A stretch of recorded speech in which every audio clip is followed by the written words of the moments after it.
Kirk, photographer, and I grew up in Lincolnshire.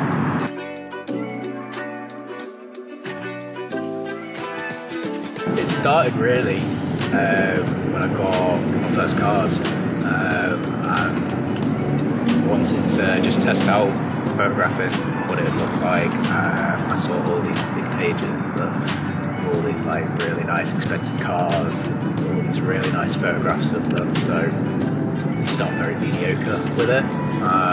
Took some very terrible pictures and slowly snowballed into something that I started to enjoy, really honed it a bit more, chatted to a few people, and just threw myself into it really.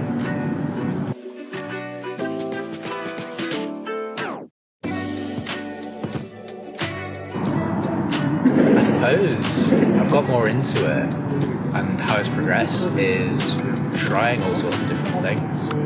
So as much as it started with cars, I've branched out into product photography, even animal photography, trying videos and just giving everything a go and see what actually works, what didn't work, what I actually prefer, what I enjoy, and as well what I didn't enjoy. So I think I'm where I am.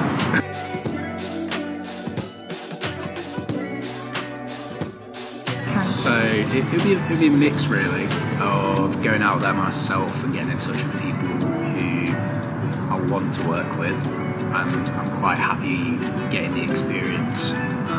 If it's not something new, especially most recent one would be getting into fitness photography, personal trainers, and working with my first client as a free basis of just getting to understand what they want, how it works.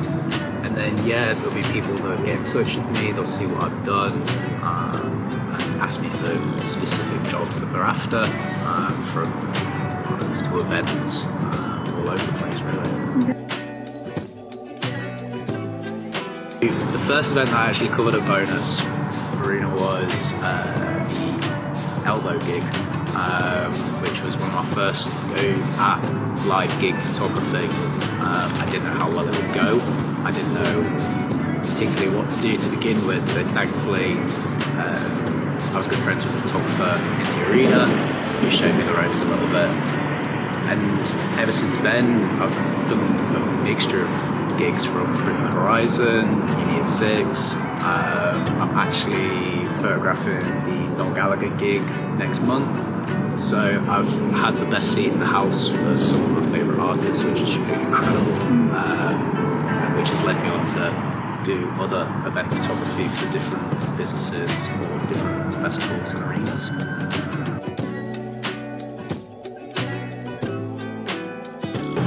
I suppose early on, probably my biggest regret would be not reaching out to enough people and not seeing myself as good enough to do it, instead of just giving it a go and trying it. Obviously I've eventually gone past that and tried all sorts of different things now, but if I was to go back and tell myself something new, just go for it. What's the worst that's going to happen? But in terms of regrets that make me cringe not sleep at night, I'm thankful that there's not many.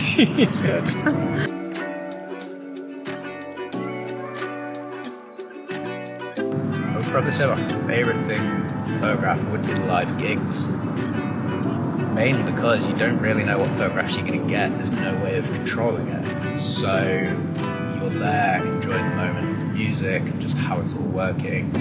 The artist could run from one point of the stage all the way to the other, or end up in the back of the crowd, and you don't know what's going to happen next until you then eventually look at the pictures and there's someone just capturing you think that is absolutely perfect. You wouldn't be able to set it up any other way, and no one else would potentially have ever captured that image, so it feels, it's quite nice to have that as unique to yourself.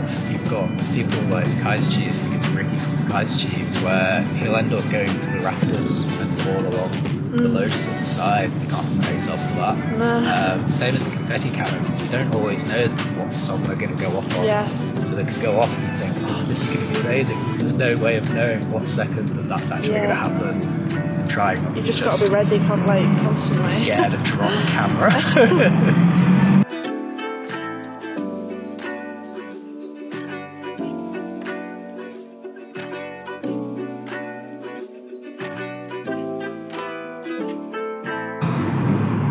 probably say there's a small amount of networking and opportunities for that in Hull.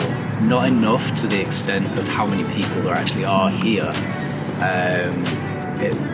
The same for all across the creative industry in Hull. There's a lot of people that tend to travel and move away from the area that are absolutely massively talented, but there's just not the connections, or even just the matter of people coming together and talking to each other. So I think that's definitely something missing. I know plenty of photographers individually, but no one talks to each other. So yeah, it's something that I myself feel like would be a nice project to take on, and just expand that pool of creativity and almost keep people here, because there's so much to do, especially with it all.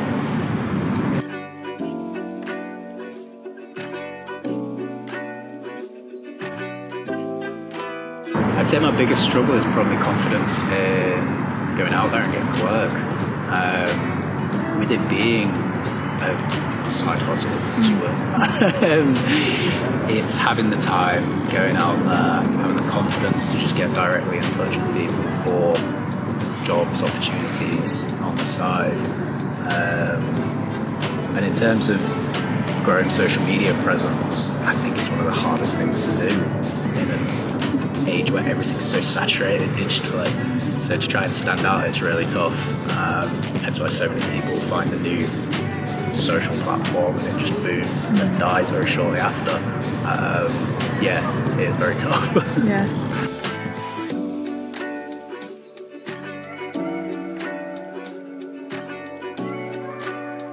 Platforms like Instagram are extremely important, because sometimes it's the only way that people can see your work. There's ways of doing it more localized, but if you wanted to get a wider footprint and more people see it, then having those areas and those spaces to share your work is great. The only downside I've experienced myself is when other people take your work and mimic it as their own, which is a very double-edged sword of a platform, because you want to share it to get recognition, but by doing so you open yourself up to Has that happened to you? copyright. Yeah, a few occasions, and it's nothing major has come from it. It's been more of a direct message of what do you think you're doing. Yeah.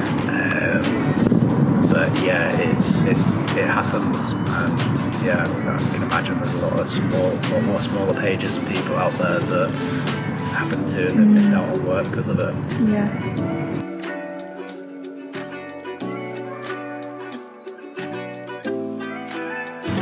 I think it's important for people, especially businesses, to support local creatives, because you're putting that money back into the local area.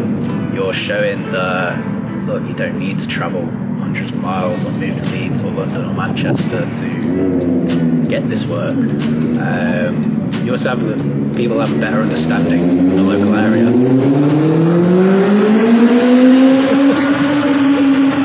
Good time. I figured I'll just be quiet while the bike goes by. Yeah, people have a better understanding of the local area, especially the creatives. So, say for example here, with the backdrop, you know what backdrops to use, you know where the other opportunities are to go, you have that insider knowledge of the area, which pays dividends for people to trust in.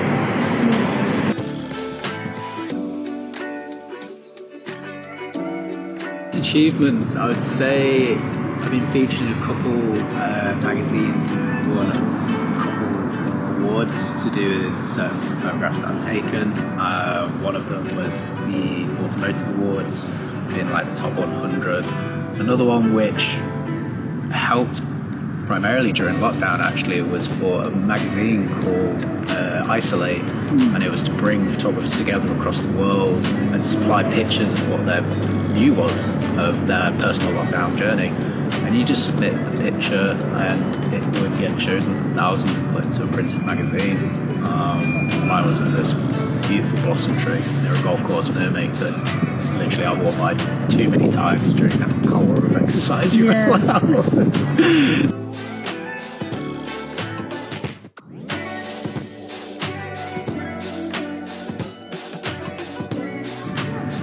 say in a year or so, I see myself doing more event photography, more live events, potentially even festivals, thereby getting involved in those. And what I'm trying to tap into with the motorsport industry, so taking that initial car photography that's just been starting, going into that, exploring a bit more. And I'd like to think that I do some work with the motorsport team eventually, which would be a really nice goal to do in the next year.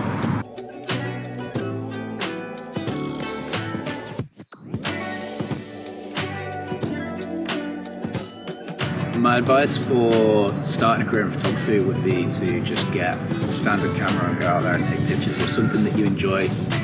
So whether that is your pets, house, your travels and landscapes, anything that you want to take a picture of, just give it a go.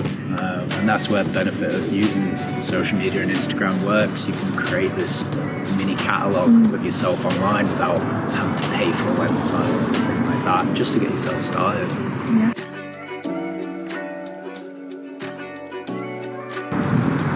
Things that I'd say that I'm looking to promote would be, I'm looking into pulling together my first short feature film, I suppose you could say, but based around mental health, something that I'm quite a big advocate of, having go through myself, and I feel like it's a perfect way to both expand my knowledge in photography and videography, whilst at the same time giving something back. So hopefully within the next year, I will have that ready to go and something to watch.